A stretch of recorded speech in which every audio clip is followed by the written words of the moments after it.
Gary Schwartz has been acting in film and television for over 35 years. He is a master improv teacher who was trained by Viola Spolin, considered to be the mother of improvisation. She created the very first system of improv training that gave rise to Chicago's Second City and influenced everyone from Mike Nichols and Elaine May to Mike Myers and Tina Fey. He continues to act, teach, and promote the work of his mentor to groups and businesses all around the world. Please help me give a warm welcome to Gary Schwartz. Volare, oh, cantare. Frodianșeva! Andružite se subtraziši se, Andružo sutragiaja! Evrosandrova će se ostraba se strusu, Juvrazen će se branka poka. Anybody understand that? No? Any clues of what I was just saying? Yeah, right. I said, I was so happy to be here, and I just feel terrific, and what I'm going to share with you, I hope, is going to blow your mind. Did that sound like did it look like what it was going to, yeah, all right. Well, that's called gibberish. Okay, and I'm going to be talking about the joys of gibberish. So, I'm sure you've all seen the speaker come out, and comes out like this, and he says, ladies and gentlemen, I'm really thrilled to be here. I am just thrilled to be here, and I can't wait to share with you the exciting things I have planned. And I hope you're going to be really excited too. But now, what if I took away your words? What if you could not rely on the words and the language? How would you communicate that? Well, sort of like what I just did, right? I mean, you know, I'm really happy to be here.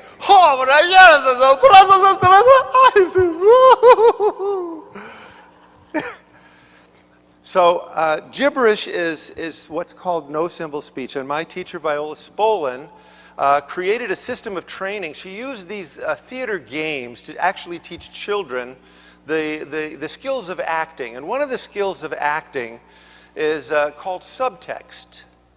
Ever familiar with the word subtext? Subtext is the meaning underneath the words. Pardon? Oh, I heard, oh, they're out there. The meaning underneath the words, like I'm sure you've seen a Shakespeare play, and if the actor does not really understand what the words mean, boring, flatline. But if you get an actor who's actually compelled by the ideas Shakespeare was talking about, then those words just jump off and become alive. So gibberish is actually a skill you should all practice. And gibberish is easy to practice. The nice thing is you can practice it by yourself in the car, so that nobody really gets to see how weird it is.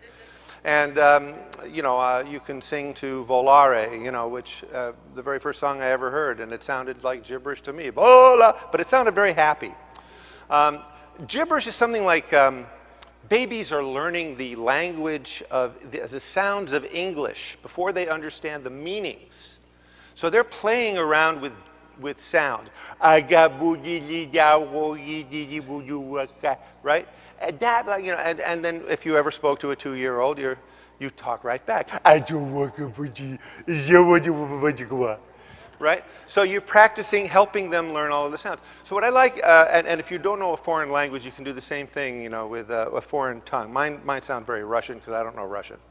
So what I'd like you to do is turn to your table mate right now and just talk a little, do a little baby talk to each other. Just make each other happy for a second. Come on. A lot of different sounds. A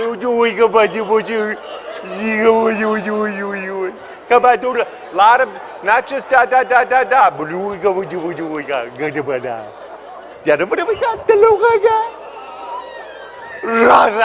right, okay, great.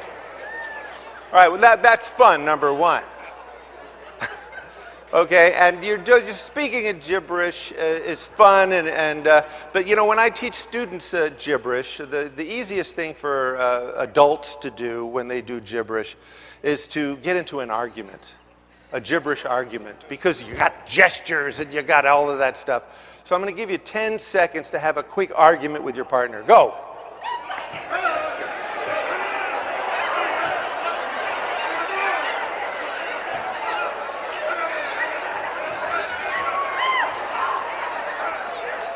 Travaso, dragashes oyoroso, give it a travaso.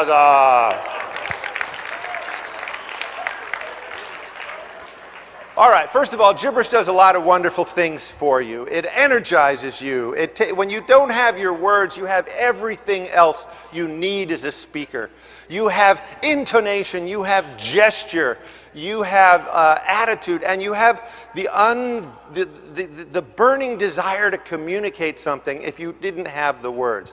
So I suggest to you all, when you are preparing a speech or any speech, the thing to do is practice gibberish. And the nice thing is gibberish is practicable. You can get better. There's a Berlitz course somewhere. And the thing is if you just say, okay, here's my speech, and now I'm going to say it to somebody who does not know what I'm going to talk about, and then and do it in gibberish, and ask them, what did they get from it? They're going to say, well, you were kind of excited about that, and whatever. If they get close to any idea, you're going to know that's the stuff you understand the most. And that's the stuff that drives and compels you. And so that's a good starting point for your speech. And you've all been in foreign countries where you've needed to ask somebody something and it's urgent. And you make yourself understood. The need to make yourself understood, I think, is one of the great cornerstones of speaking. You must want to make yourself understood.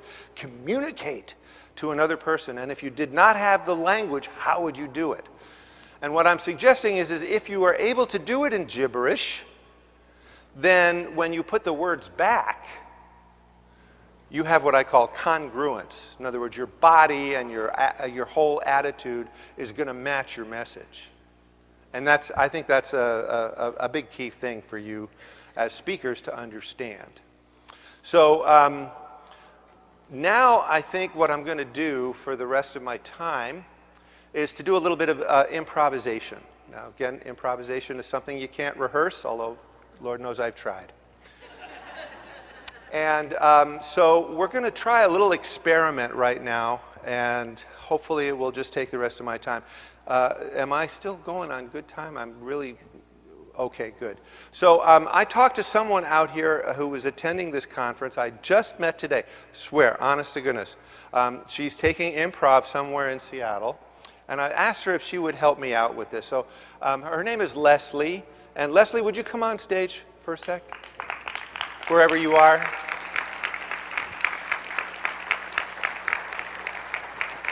I would normally just take anybody and just test you to make sure you understood what I was saying, but Leslie seems to understand my gibberish, yes? Yes. All right. So Leslie, this is going to be an experiment. Here's what I'm going to ask you to do. I would like somebody to actually take you outside so that you cannot hear what's going to happen next. Okay. All right?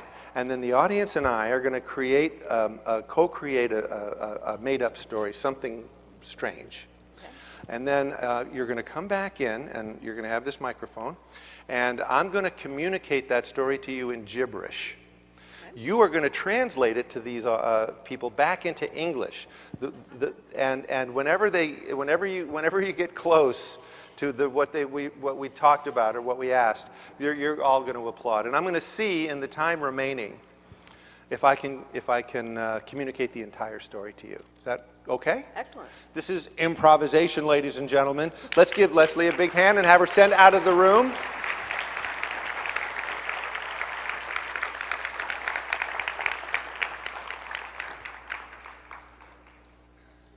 Yeah, and she's not listening or anything like this, and I may have to just take suggestions from people who aren't going to yell, because I don't want her to hear for real.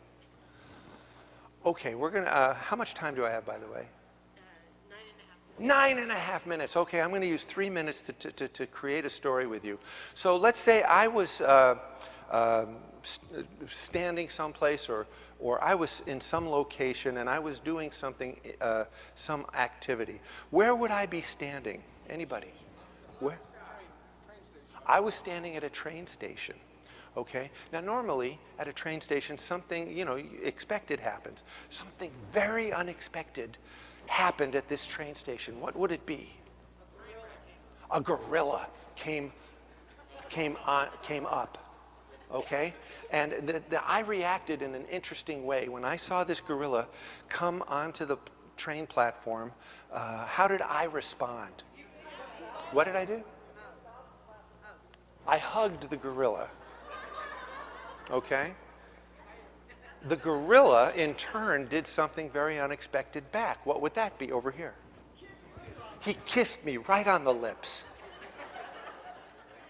Okay, which prompted me to do like the most unusual, strange thing that you can possibly imagine. After I was kissed by this gorilla, what? I what? The gorilla proposed to me. Okay, so that's the story. All right? Let's go over the story. I'm standing at a train station. Now, we just made this up. These were not plants. I could never make this up.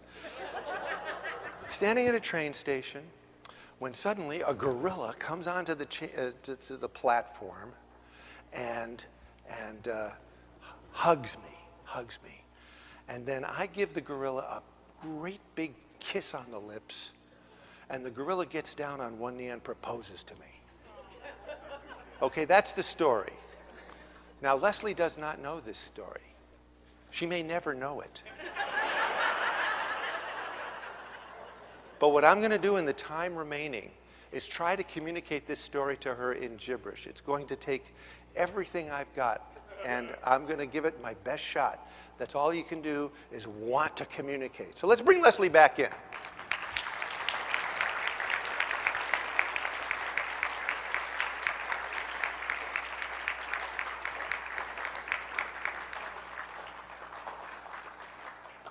Oh, Rozgi Boja!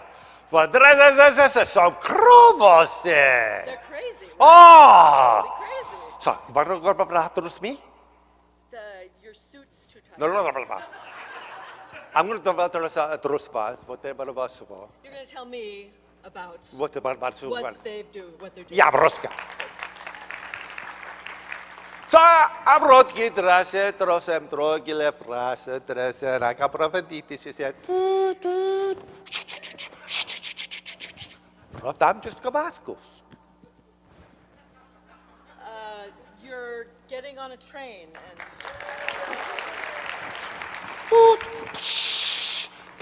And I'm Ruska and Dikishiva. I'm on Ruska, not under Boogie for Shabbat Latra. it's crowded and you can't sit down. No. I'm not even Kuzaba. Not getting on the train. I'm just Rofati. You're on the platform. Kravos, Kabe! Skomdreva, a Pruskin Dashko, some throne they go for this. Oh, the Okobol for Tichofo, Kraso, Sindrajgo, oh. A big fat guy came up, but then he turned into a gorilla. Ah, Bragavos! Oh, there's a bronco. There's a bruce. Sabravashke. Big gorilla. Yeah. So give us a voila. Like you? No, blah, blah, blah. You know, for the bicycle, You want me to meet the No. gorilla? Guess what you? Guess what it is? I don't know, I give it up. You The gave, grava, the grava, oh my God. the gorilla gave you a big hug? Ah, that's cool. You know what's Gavoski? You want a hug too? No, are you Trovoski separados? I think the Trovoski, I just a brutke, I get a pump. Oh, and you gave him a big kiss. I'm Oskiacho. Wow. So, Vrozge, Yeah. gravo se drasa do razoto and procat rastos to papas. He asked you to marry him? I am And that's exactly what happened. Oh my God. Can I give you a hug? Yes. Congratulations. Thank you. Let's give Leslie a big hand, please, for helping out.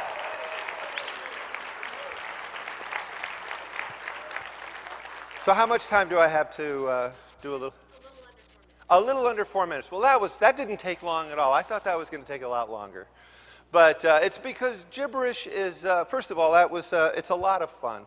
And gibberish is something that's very, very useful for an actor.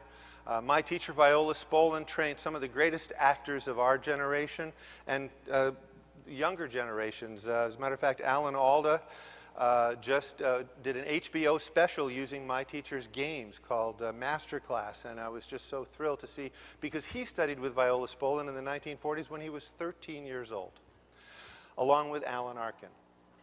And those were just some of the kids. But the games, the theater games, are great tools, and there are so many wonderful tools, all used to teach children the skills of theater. And what are the skills of theater if nothing but communication and presence? That's really what an actor tries to do. He tries to be present in the moment and communicate through him whatever the wishes of the playwright or whatever the demands of the script are. Well, now you have scripts here. They're called speeches. And now there's a little bit of a tool you have to use, which is called gibberish, subtext. It's a lot of fun to practice with. If you feel comfortable with a spouse or a friend, practice gibberish back and forth to each other until you get versatile and versed enough in gibberish that you can communicate. And do whatever it takes. It's very similar to the game of charades. Charades is just needing to communicate. And I think you, as speakers, all have that primary urge to communicate.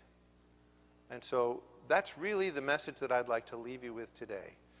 So, I'm